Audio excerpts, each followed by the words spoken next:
I want to go ahead and give some examples of what these sort of themes look like. And so I went back to a lot of the videos that I've done before and just looked for common things that I've seen, in this case, Russell Brand say.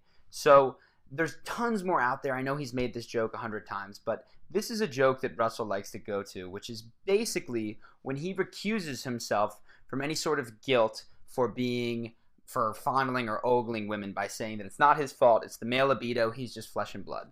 So you'll see this here first off in this clip. Anger. It's like your desk is a puzzle. It is. I'm sorry about that. What is the solution? I think we could try to walk back in. So, there you go, love. Be careful, because that's a low-cut dress. Oh, sorry. Okay. I'm only flesh and blood. I've got instincts. Oh, okay. Well, tell me what you need to know. I'm just going to have a drink. So as you can see, this makes her extremely, extremely self-aware. And if you watch the rest of this, it's clear that she really, really likes him. Not saying that she's about to jump his bones, but there is something incredibly attractive to her about him by the end of this interview. So I want to go ahead and show a very, very similar joke at the end of another interview that Russell's doing. Eventually that does get it out your system. I hope that doesn't sound brutal, but that is the nature of the chemical imperative to procreate. I'm sorry. I didn't design the male libido. It was some monkeys in the old days. And possibly a powerful, omnipotent force. We don't know. And so that's the same joke again, gets a laugh.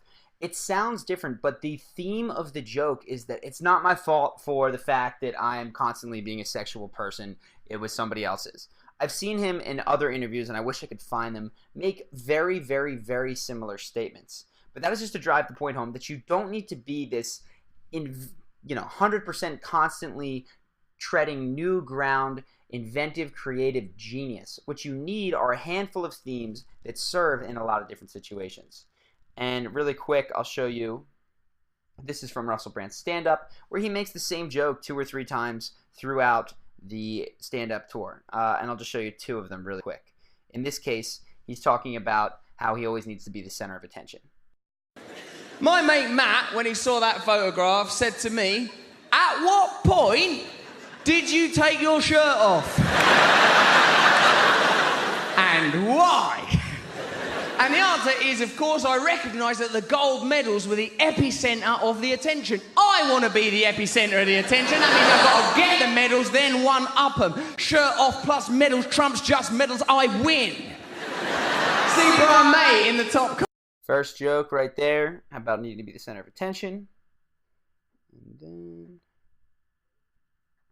I'm part of that crowd and it's that vibe of, oh my God, it's going to fucking kick off. I'm excited and I'm enjoying it, but I'm not the centre of attention, and that doesn't seem right. I see in the distance like a police van. I think if I get on that police van, I'll be the fucking centre of attention. So I hustle through the crowd. I get on top of the police van. Sure enough, the crowd roars, yes! Like Mick with Usher. Just the visibility is enough sometimes. Yes, go on, that bloke. There's a sort of feeling that it's a positive thing that I'm doing.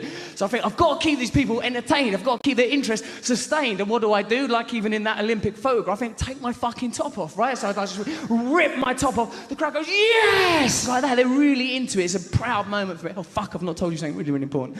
So this is an example of 2 things. One, this is in the same stand-up comedy. So when he goes back to that first joke, he has an automatic laugh set up. And he actually calls it out explicitly as like that Olympic photo. This is the technical term for this in comedy is callback humor. And it's any time that you make a joke early in an interaction, or sometimes friends have callback humor that spans an entire friendship where you constantly go back to this one joke.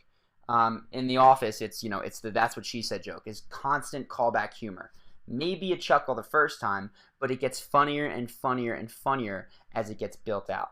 So this is just an example of 2 cases of having a theme to go off of and of using callback humor. Again, what I hope this does is makes comedy seem like something that is not necessarily genius and hard and like equivalent to having to create an amazing painting. It actually is just having a handful of tools that that you can go to, and of course embodying it with your body, your voices, all that sort of stuff.